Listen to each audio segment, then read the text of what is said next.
Periods दरम्यान केली जाणारी एक महत्त्वाची चूक म्हणजे पाणी कमी पिणं.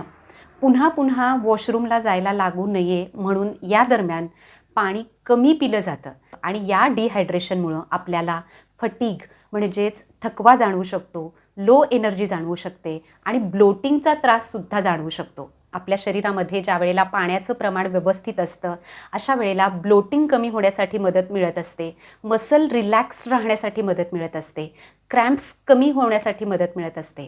पिरियड्स दरम्यान जे पेल्विक क्रॅम्प्स म्हणजे जी पोटदुखी होत असते, कंबरदुखी किंवा पायदुखी होत असते, तर अशा वेळेला हे क्रॅम्प्स कमी करण्यामध्ये सुद्धा आपल्या शरीरामधल्या पाण्याचं योग्य प्रमाण मदत करत असतं.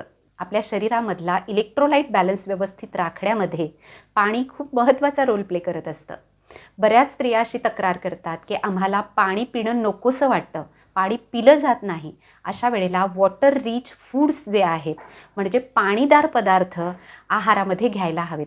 अशा वेळेला पाण्याचं प्रमाण ज्याच्यामध्ये जास्त आहे अशा पदार्थांचा आपण आहारामध्ये समावेश करायला हवा. वॉटर रिच फ्रूट्स जे आहेत म्हणजे पाणीदार फळं जी आहेत जसं की काकडी आहे, कलिंगड आहे किंवा शहाळं आहे, यासारखे जे पदार्थ आहेत ते आहारात आपण या दरम्यान समाविष्ट करायला हवेत. पिरियड्स दरम्यान डिहायड्रेटेड राहणं, पिरियड्स दरम्यान पाणी कमी पिणं आपण टाळायला हवं. स्वतःला हायड्रेटेड ठेवण्याकडे आपण जाणीवपूर्वक लक्ष द्यायला हवं.